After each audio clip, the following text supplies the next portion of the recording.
Greetings, family. Peace and love to you and yours. This is Guru, and thanks for visiting my channel.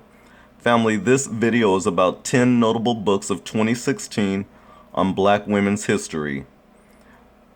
This article was provided by Keisha N. Blaine, historian, writer, and professor.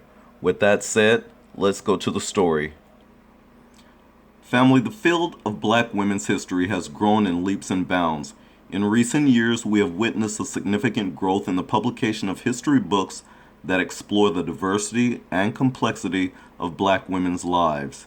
Here is a list of 10 notable books on Black women's history in the United States and other parts of the globe. These books, which were all published in 2016, explore a range of topics, including slavery, politics, and religion. Be sure to add them to your reading list for 2017.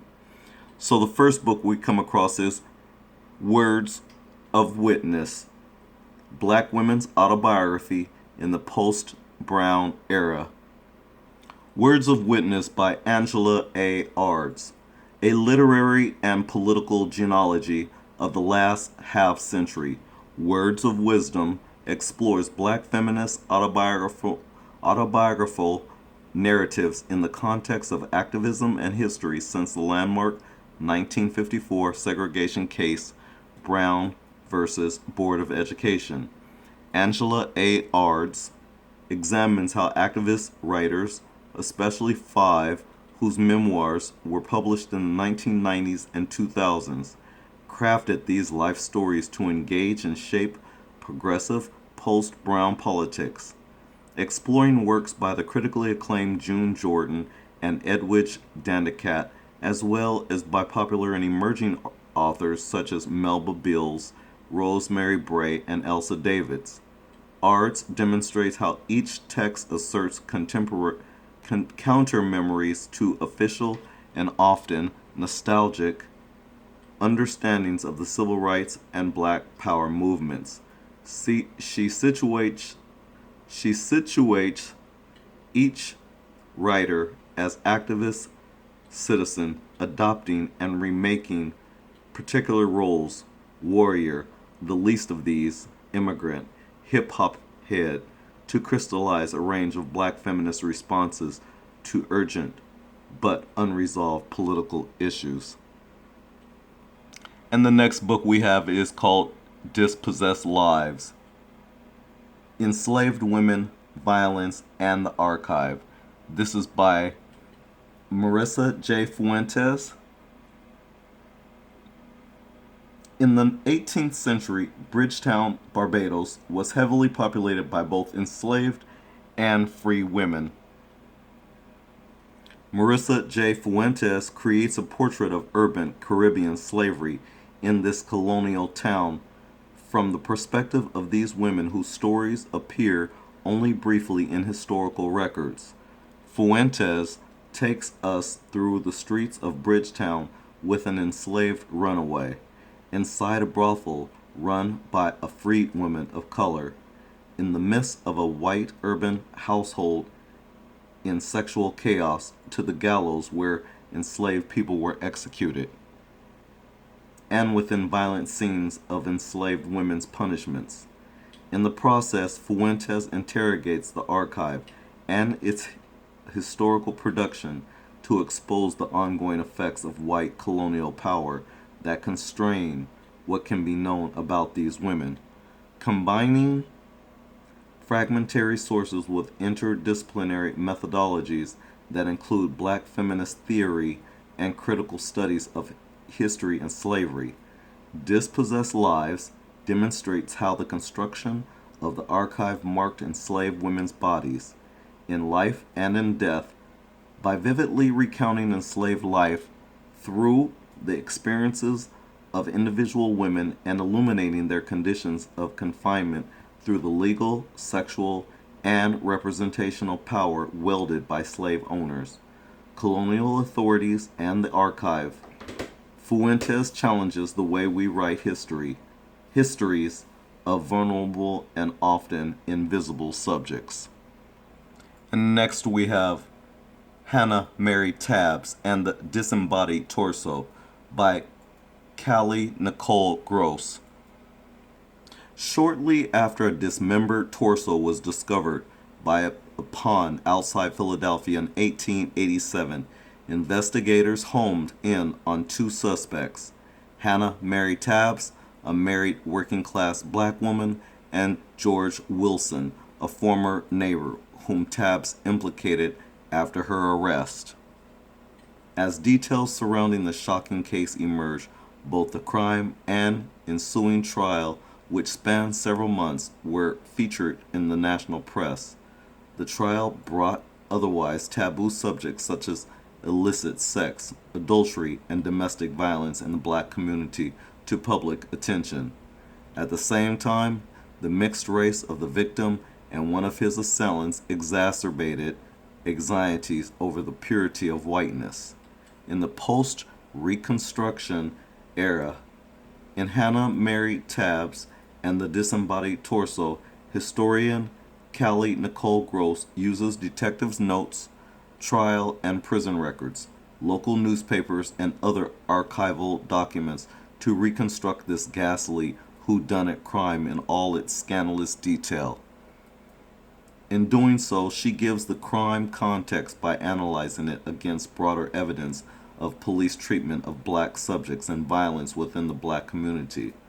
A fascinating work of historical recreation, Hannah Mary Tabbs and the Disembodied Torso is sure to captivate anyone interested in true crime, adulterous love triangles gone wrong, and the racially volatile world of post-Reconstruction Philadelphia.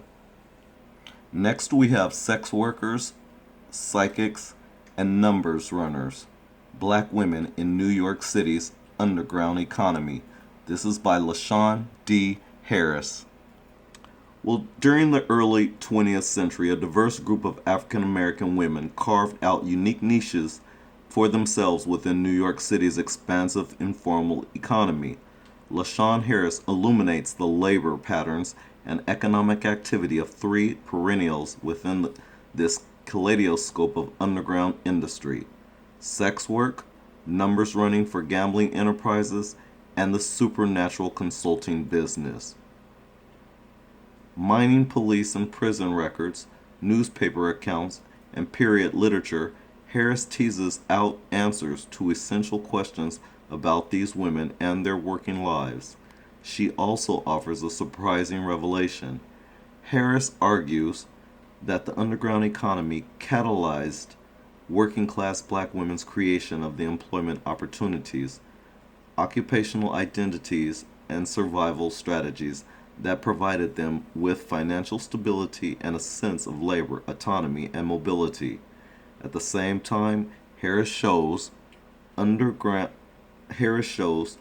urban black women strove for economic and social prospects and pleasures, and in the process experienced the conspicuous and hidden dangers associated with newfound labor opportunities. And next we have No Mercy Here: Gender, Punishment, and the Making of Jim Crow Modernity by Sarah Haley. Well, family, in the late 19th and early 20th centuries, imprisoned black women faced wrenching forms of gendered racial terror and heinous structures of economic exploitation. Subjugated as convict laborers and forced to serve additional time as domestic workers before they were allowed their freedom, black women faced a pitiless system of violence, terror, and debasement. Drawing upon black feminist criticism and a diverse array of archival materials, Sarah Haley uncovers imprisoned women's brutalization in local, county, and state convict labor systems, while also illuminating the prisoners' acts of resistance and sabotage, challenging ideologies of racial capitalism and patriarchy, and offering alternative conceptions of social and political life. A landmark history of black women's imprisonment in the South, this book recovers stories of the captivity and punishment of black women to demonstrate how the system of incarceration was crucial to organizing the topics of gender and race, and constructing Jim Crow modernity. And next we have Chained in Silence, Black Women and Convict Labor in the New South. This is by Talitha L. LaFloria. So, in 1968, the state of Georgia began to make its rapidly growing population of prisoners available for hire. The resulting convict leasing system ensnared not only men but also African American women who were forced to labor in camps and factories to make profits for private investors. In this vivid work of history, Talitha L. LaFloria draws from a rich array of primary sources to piece together the stories of these women, recounting what they endured in Georgia's prison system and what their labor accomplished. LaFloria argues that African American women's presence within the convict lease and chain gang systems of Georgia helped to modernize the South by creating a new and dynamic set of skills for black women. At the same time, female inmates struggled to resist physical and sexual exploitation and to preserve their human dignity within hostile climate of terror. This revealing history redefines the social context of black women's lives and labor in the New South and allows their stories to be told for the first time. And next we have Hidden Figures by Margaret Lee Shetterly. Hidden Figures, the American Dream, and the Untold Story of the Black Women Mathematicians Who Helped Win the Space Race. Well, first of all, before I get into this description, I'd like to say that I've seen this video, or this movie already, rather, and I would highly recommend it. It's an awesome story, just like The Birth of a Nation by Nate Parker. I also highly recommend that movie as well. But this movie, too, is a good movie. With that said, before John Glenn orbited the Earth or Neil Armstrong walked on the moon, a group of dedicated female mathematicians known as, quote, human computers used pencils, slide rules, and adding machines to calculate the numbers that would launch rockets and astronauts into space. Among these problem solvers were a group of exceptionally talented African American women, some of the brightest minds of their generation. Originally relegated to teaching math in the South's segregated public schools, they were called into service during the labor shortages of World War II, when America's aeronautics industry was in dire need of anyone who had the right stuff. Suddenly, these overlooked math whizzes had a shot at jobs worthy of their skills, and they answered Uncle Sam's call, moving to Hampton, Virginia, and the fascinating high-energy world of the Langley Memorial Aeronautical Laboratory. Even as Virginia's Jim Crow laws required them to be segregated from their white counterparts, the women of Langley's all-black West Computing Group helped America achieve one of the things it desired most: a decisive victory over the Soviet Union in the Cold War and complete domination of the heavens. Starting in World War II and moving through the Cold War, the Civil Rights Movement, and the space race, Hidden Figures follows the interwoven accounts of Dorothy Vaughan, Mary Jackson, Katherine Johnson, and Christine Darden, 4 African American women who participated in some of NASA's greatest successes. It chronicles their careers. Over nearly 3 decades, they faced challenges, forged alliances, and used their intellect to change their own lives and their country's future. Next, family, we have The Revolution Has Come, Black Power, Gender, and the Black Panther Party in Oakland. This is by Robin C. Spencer. Well, in The Revolution Has Come, Robin C. Spencer traces the Black Panther Party's organizational evolution in Oakland, California, where hundreds of young people came to political awareness and journeyed to adulthood as members, challenging the belief that the Panthers were a projection of the leadership Spencer draws on interviews with rank and file members, FBI files, and archival materials to examine the impact the organization's internal politics and COINTELPRO's political repression had on its evolution and dissolution. She shows how the Panthers members interpreted, implemented, and influenced party ideology and programs, initiated dialogues about gender politics, highlighted ambiguities in the Panthers' armed stance, and criticized organizational priorities. Spencer also centers gender politics and the experiences of women and their contributions to the Panthers and the Black Power movement as a whole, providing a panoramic view of the party's organization over its 16-year history. The Revolution Has Come shows how the Black Panthers embody Black power through the party's international activism, interracial alliances, commitment to address state violence, and desire to foster self-determination in Oakland's Black communities. And next, family, we have Scandalize My Name, Black Feminist Practice and the Making of Black Social Life. This is by Terrian L. Williamson. From Sapphire, Mammy, and Jezebel to the Angry Black Woman, Baby Mama, and Nappy-Headed Hoe, Black female iconography has had a long and tortured history in public culture. The telling of this history has long occupied the work of Black female theorists, much of which has been foundational in situating Black women within the matrix of socio-political thought and practice in the United States. Scandalize My Name builds upon the rich tradition of this work while approaching the study of Black female representation as an opening onto a critical contemplation of the vagaries of Black social life. It makes a case for a radical Black subject position that structures and is structured by an intramural social order that revels in the underside of the stereotype and ultimately destabilizes the very notion of civil society.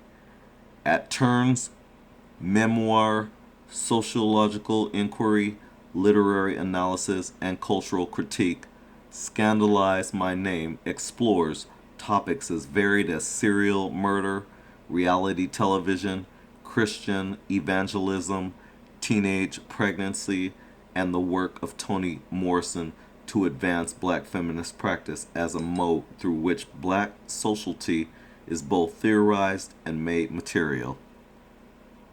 And so next we have the Mulatta Concubine, Terror, Intimacy, Freedom, and Desire in the Black Transatlantic. This is by Lisa Z. Winters. Popular and academic representations of the free Mulatta concubine repeatedly depict women of mixed Black, African, and white racial descent as defined by their sexual attachment to white men, and thus they offer evidence of the means to and dimensions of their freedom within Atlantic slave societies. In The Mulatta Concubine, Lisa Z. Winters contends that the uniformity of these representations conceals the figure's centrality to the practices and production of diaspora, beginning with a meditation on what captive Black subjects may have seen and remembered when encountering free women of color living in slave ports. The book traces the echo of the free Mulatta concubine across the physical and imaginative landscapes of 3 Atlantic sites, Gorée Island, New Orleans, and Saint Dominique, or Haiti. Z. Winters' Minds an archive that includes a 1789 political petition by free men of color A 1737 letter by a free black mother on behalf of her daughter, antebellum newspaper reports, travelers' narratives, ethnographies, and Haiti voodoo iconography. Attentive to the tenuousness of freedom, Z. Winters argues that the concubine figure's manifestation as both historical subject and African diaspora goddesses or goddess indicates her centrality to understanding how free and enslaved black subjects performed gender, theorized race and freedom, and produced their own diasporic identities. Well, family, that's the extent of this video. I hope you appreciate the 10 books that were recommended. However, I do want to add one more to this list, making it 11. If you haven't read this book already, I highly suggest that you do. It is The Isis Papers, The Keys to the Color, by our great ancestor who has already passed, Dr. Francis Cress Welsing. Peace and love to you and yours, family. Thank you for watching. Peace out.